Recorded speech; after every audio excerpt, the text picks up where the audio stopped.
Over the course of my 70 years, I've experienced being white in a myriad of incarnations, from racist, civil rights movement supporter, honorary soul brother, racial disguise artist, dope fiend hipster, to revolutionary comrade, subordinate of the black vanguard, minority, loser, crime target, race traitor, and progressive Italian American.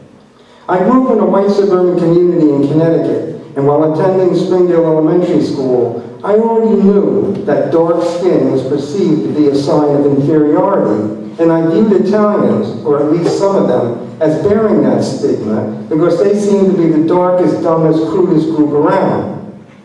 Once on my paper route, a shirtless Italian construction worker jumped off his bulldozer. "Driving all day in the sun," he said disgustedly, "made me as black as a nigger." And indeed, his skin was a deep shade of brown, which combined with his kinky hair made him look darker than many Cubans and Puerto Ricans. Another time, a waspy friend's mother was driving us to the beach, and my friend suddenly turned around and asked me, "What's the sound of an Italian machine gun?" When I gave him a blank look, he said, "Giddy, giddy, wop, wop, wop, wop," as his mother hollered at him to be quiet. During that time, that period, I didn't think of myself as being white, but as Italian, a group whose racial status was murky at best. As I grew older, I engaged in a form of verbal jousting for my male peers called ranking, which was similar to what African Americans call the dozens. At the time, the ultimate put-down was, "Your mama's name is Beulah," which was the name of the first TV sitcom to star a black actress, Ethel Waters, or "Your mama was born on Pacific Street," a rundown part of Stanford where Negroes, as they were called by polite society, lived. I excelled in ranking and embraced the notion that blacks were an inferior race, and to my relief, a group with less status than Italians. As I entered high school, denigrating blacks and acting prideful about being white made me feel secure, since all my peers acted the same way, and I wanted to be one of them. As I entered high school, the civil rights movement was exploding into public consciousness. While my father voted Republican, favoring Eisenhower and Nixon, my mother was a New Deal Democrat who strongly supported the civil rights movement. Together, we watched TV news images of African Americans being attacked by Southern mobs opposed to desegregation. My mother's compassion for the poor and oppressed and her willingness to defend unpopular positions deeply impressed me. Following her example, I refuted my earlier racist sentiments and became a white sympathizer of the civil rights movement who felt an obligation to struggle against racism. So I jump ahead in this paper. I go from high school to Pennsylvania Military College. My junior year, I joined the Cornell University's project, Living in East Harlem, which fundamentally changed my life. I lost my mooring after living in East Harlem for a couple of years and got strung out on heroin and ended up in a drug program in the South Bronx called Logos. And from there, I became very involved in revolutionary politics, and that's where I'm going to pick up my memoir. In 1971, I co-founded White Lightning, a Bronx-based organization that sought to radicalize white working-class people. White Lightning's membership represented a variety of white ethnic groups, inspired by Black and Latino organizations, which used their histories of their people's resistance to oppression to fashion new and positive identities. We studied the histories of various groups of European ancestry. We learned that the Irish, Italian, Polish, and Eastern European Jewish immigrants faced discrimination upon their arrival in the land of the free, and participated in the great battles for union recognition and social movements that led to the New Deal. We tried to show white ethnics that their history paralleled the history of poor and working class people, and how ethnic divisions, like present-day racial divisions, had destroyed political unity and discouraged social change. This was an intense, apocalyptic period in which for 3 years I totally dedicated my life to revolutionary politics. As a result of internal divisions within the organization, burnout, and most of all the birth of my first son, I resigned from White Lightning and took a full-time job at Bronx Psychiatric Center. where I worked for 12 years, and lived in the Bronx as the Bronx was burning at the time. So I'm going to pick this story up in 1986. By 1986, I moved to Astoria, Queens, to live with my girlfriend, who would become my second wife, partly due to my relationship with her, and partly as a result of a spontaneous healing process that sought healthy and stabilizing roots. I began to reconnect with my Italianità, my sense of being Italian-American. Even though my mother and other close relatives were born in Italy, for most of my life I had rejected and felt ashamed of my Italian background. I believe that Italian Americans were always on the wrong side of the barricades politically, especially regarding the civil rights movement. Italian American politicians like Philadelphia Mayor Frank Rizzo and Newark City Councilman Anthony Imperiale made careers out of their virulent antagonism towards the black community. Imperiale once said, "When the Black Panther comes, the white hunter will be waiting." Later, I would learn that historically, Italian Americans had a rich political legacy that spanned the entire political spectrum, from fascism to anarchism to socialism. Over the years, I would go to Italy many times, renew relationships with my family there, study and translate Italian and Italian dialect, and become active in several Italian American organizations. Now when I think about white, I think of my ethnic identity first. I no longer feel saddled by a whiteness that is shameful, dishonorable, and guilt-inducing. I still maintain my progressive stance against racism. For example, in 1992, I co-founded Italian Americans for a Multicultural U.S., an Italian American organization that joined blacks, Latinos, and Native Americans in protesting the quincentennial Columbus celebrations, which included my appearing twice on Like It Is, a TV show dedicated to showcasing the African American experience, hosted by pioneering black reporter Gil Noble. As a result of these activities, some members of the Italian community call me a traitor to my race. Although I now live with a less intense feeling of whiteness, I recognize that I am less likely to be stopped by the police because I'm perceived as white, and that despite the election of a black president, the masses of black people suffer from institutional racism in housing, employment, and the criminal justice system. Thus, I believe there is still a need for an active movement to combat racism. As a writer, however, I feel my whiteness in a very special and sad way. I have been very influenced by black and Puerto Rican writers. I write about blacks and Puerto Ricans. 4 of my published collections of poetry are peopled mainly by characters who are not white. One is titled A Blanquito en el Barrio, which translates as a white boy in Spanish Harlem. And while I recognize that writers tend to be a tolerant group, I still believe the whole literary enterprise, like everything else in U.S. society, suffers from racial separateness and tokenism, a pity, since strong writing and face-to-face encounters between writers can tell the hard truths and go a long way towards building a foundation for trust and understanding. Okay, so I timed myself at 10 minutes for that. I want to give a couple examples from my poetry. So I'm going to read 2 poems that expose the contradictions of racism in the U.S. and hopefully in the process subvert it. First one is from my newest book, Logos, which was published by Guernica. I use a couple slang terms in this prose poem. One is spike, which is a syringe or a needle, and narco, which is the narcotics police. And this is called Just Out of Jail. Hungry for a high, I run into Hector on 105th Street. ¿Estás en algo? Are you into something, I ask? I gotta be cool, he drawls. I just got out of jail. I hand him a $10 bill and he disappears in a building across the street. 20 minutes go by and I start worrying that he bought the dope and booked out a back door, beating the Blanquito, the white boy. I cross the street to peep the scene when a polar bear in a flannel shirt pulls me into a pissy hallway and pats me down. If I find a spike, I'll break your back. Inside, Hector has his feet spread and his hands against the wall. A pitted face snarls, "Take it all off." Shirts, pants, underwear, shoes pile up on the floor. A viejita, old lady, clumps down the stairs in her bathrobe and slippers. She sees Hector's shiny brown ass. Adios mio, she cries, clomping back up the stairs. See, Hector says, I told you I don't have anything. The narco was about to leave when he fingers Hector's Marlboro pack and fishes out a deck of heroin. Scram, he says to me, and stay away from sticks. On my way out, I watch as he stuffs Hector in the back seat of a green Plymouth.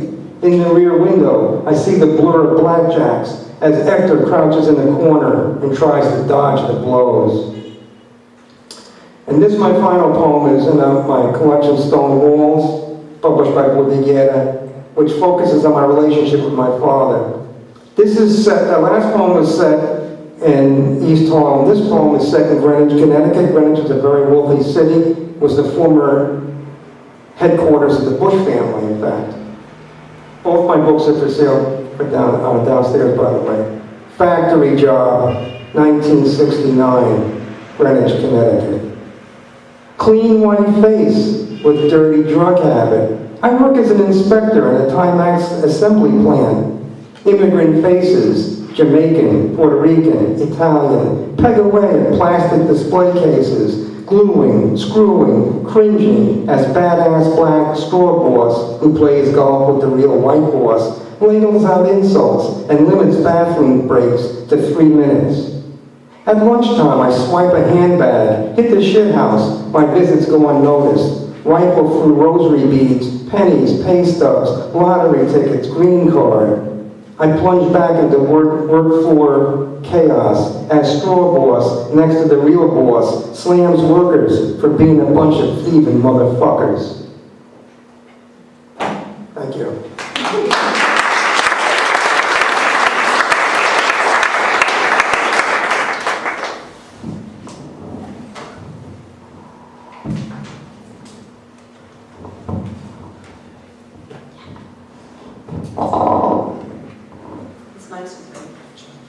Okay, so I did a version of the essay that appears in What Does It Mean to Be Black in America, emphasizing the Italian-American experience in it. This is called Ethnic Orphans in White America. When the elevator doors opened on a recent morning in a Sheraton hotel, I took a survey of its occupants. One solitary black man, well-built, handsome, positioned in the left corner. He must have been coming down from the club floor, exclusively accessed with a card he had to have had in his hand, or maybe not. I make eye contact, smile. He does not return the smile. Has he divined that my smile is not genuine, but a nervous tick, intended to take the sting of danger out of the moment? Is there danger? Would I have smiled at a white man? Now I have an unsmiling, well-built black man standing in the corner of the elevator. I shift position, place myself smack in front of the control panel. Without moving my head, my eyes locate the alarm button.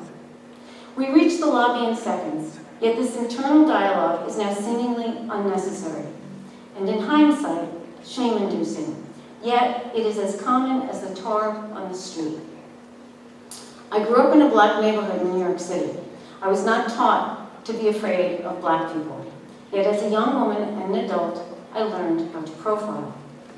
This elevator moment had 1,000 layers. As a feminist, I've been taught to be on my guard in a space alone with any man. Any strange man. This series of safety net reflexes has served me well in the urban environment in which I live. But when the person is black, I am left with my own sense of guilt. I question, was all of that angst necessary? I brush it away knowing how incredibly complex a simple transaction or potential transaction with a person of color presents to me. As the granddaughter of Italian immigrants who fled poverty in southern Italy at the turn of the century, I was only too aware that they too were not considered white upon arrival in America. But black people don't know this about me, so what they see is white, albeit not that white, but white. My grandparents were nearly illiterate. My siblings have all earned PhDs and identify as hyphenated Americans, Italian Americans. I speak Italian, study it, and I'm the only one who frequently visits cousins and friends in Italy, the old country. My idea of Italianità is not based on either media mythology or nostalgia. Immigration was a godsend for my family. But forging a hybrid identity on the other side of the Atlantic is complex. My grandmother observed our commonality with our black neighbors. She observed, "Siamo tutti del Sud." We are all Southerners. She made me understand mainstream America never ran through South Jamaica. That distance from white middle-class America gave me the freedom to continue speaking Italian, eating Italian, and observing things Italian. Our black neighbors neither cared about assimilation, nor did they treat us like foreigners. Hanging back in South Jamaica allowed me to be who I am and taught me that class trumps color. I grew up a block away from my cousins, but their take on our lives diverged vastly from mine. As adults, they joined the white flight to Long Island. One member of my family is very freewheeling with the N-word, so much so that my 97-year-old mother reminds him each time he visits he's not allowed to utter that word in her house. When a younger black junior executive in his office was promoted over him, he had this to say. They gave him a degree from Harvard for free. All these N's, they get degrees, affirmative action. They don't deserve it. Interrupting his angry blast, I injected, the person you need to be pissed off at is the guy you see in the mirror every morning. You were in the service, you could have gotten a degree through the GI Bill, but because you're white, you thought you didn't have to. A jaw-dropping silence ensued. I didn't do this to be a hero. I did it because it was outrageous. At the same time, I understood the hurt behind his rant.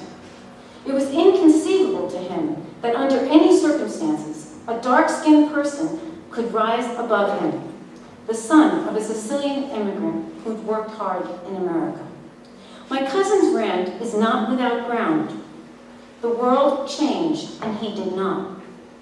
What he and many like him did was buy into the American dream without looking both ways. Would he have reacted differently if he understood that his own Sicilian relatives were considered the ends of Italy at some point in time? The fear behind my cousin's rant ran neck and neck with the civil rights movement when labor unions were forced to share their good-paying jobs with blacks and Puerto Ricans, groups they had for years locked out of such opportunities.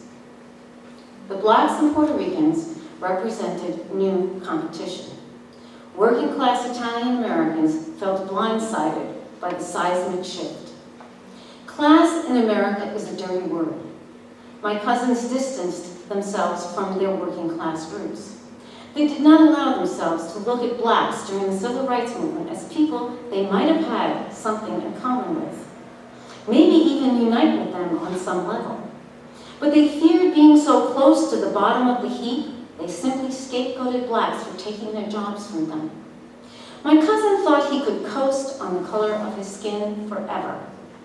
They joined groups like the Sons of Italy who reinforced the notion that their world is diminishing, that pizza and pasta dinners are fading, and most do not speak a word of Italian. They have not found a way to make their ethnic backgrounds relevant.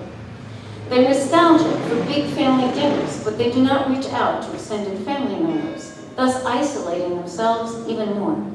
They lack commitment to the very traditions they claim to hold most dear. This essentially leaves them as ethnic orphans. They carry a burden of resentment, feeling left out, watching the world go by. The mafia image is hurtful and limiting, yet many Italian Americans glorify the mafia. For much the same reason, young black kids imitate the biggest and most successful drug dealers, because criminals are power grabbers in a society in which these people have yet to figure out how to negotiate, which may be embraced in an effort to feel powerful. What were my alternatives? My own political activism focused on reproductive rights and women's rights. I found few Italian-American women in the trenches. By their absence, I felt Italian-American women were reactionary. Most of the activists I knew were Jewish, and because of my activism, was often mistaken for Jewish. But this left me bereft. I did not want to pass as a Jewish progressive.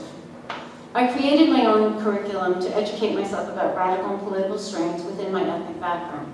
I discovered educator Leonard Cavello, Congressman Vito Marcantonio, labor organizer Angela Bombace, and others. During my college years, I decided it was time to try to embrace my American side. Enrolled in courses in American art, history, dance, and Black literature. After all, what could be more American than Black literature? I was the only white girl in class, and when the white Scottish accented professor walked in, the other students were miffed and they challenged her. The professor responded that, not being an American, she carried less baggage. I admired her pluck, her willingness to put the course on the map. But that didn't change the hostile atmosphere. It was the 1970s, the first years of open admission, when it cost $45 a semester to attend community college. I shared a classroom with my peers. We may have had similar academic backgrounds, came from similar social classes, and for certain, we were reading the same books. Would it have been different if they knew that my Southern Italian relatives had been sharecroppers in Italy? Would it have been different if they knew my grandparents were called terroni, a derogatory term used by Northern Italians to signify shiftless and ignorant, words often ascribed to blacks? We shared none of this. We learned about the Harlem Renaissance and nothing about each other. I learned neither hate nor fear at my parents' dinner table. I learned empathy and sometimes confusion. I learned that hardly anyone in America is not an outsider. I'm an olive-skinned American. I'm neither fearless nor infallible. Will I stand in front of the control panel on the next elevator I enter? Will I surreptitiously locate the alarm button? And will I do this with more alacrity if the other passenger is male and black? Being a white woman in America carries a burden and a past. I'm considered white, and the advantages of that happenstance are incalculable. As a woman, I know prejudice and receive lower wages than any male counterparts. But I have no doubt who I am or where I come from. Lost ethnic and class identities have transformed into sore points among white working class Americans today. Donald Trump has mobilized their resentment to catapult him to the Republican nomination for one of the most powerful jobs in the world. And now I'll just read,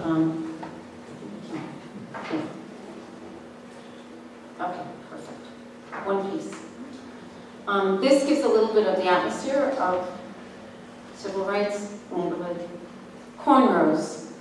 Cheryl's cornrows crisscross her round head that tops her dark Trinidadian neck. Her mother jellycoats her coffee-colored fingers to move, rapid and sure, through nappy crinkled hair. She pulls one rope of hair over the other, over the other, over the other, until the braids are locked down tight with barrettes, ribbons, and bows. Around the corner at Jean's Beauty Parlor, white women plop into wide leather chairs as metallic chemicals crimp and whip their soft hair into prim Tootsie Roll curls. Across the street, Sylvia's is crammed, arm to shiny bronze arm with black women, pressing their hair, making it straight, shiny, smooth, take the nap out. Cheryl and I watch Angela Davis, who never lived in Queens, the land of smooth and straight, cry out of the TV. She raises her fist past a brazen halo of naturally kinky hair, letting her fro fly loud and free, as if her hair said, "I will not hide, I am trouble. See me now." Thank you.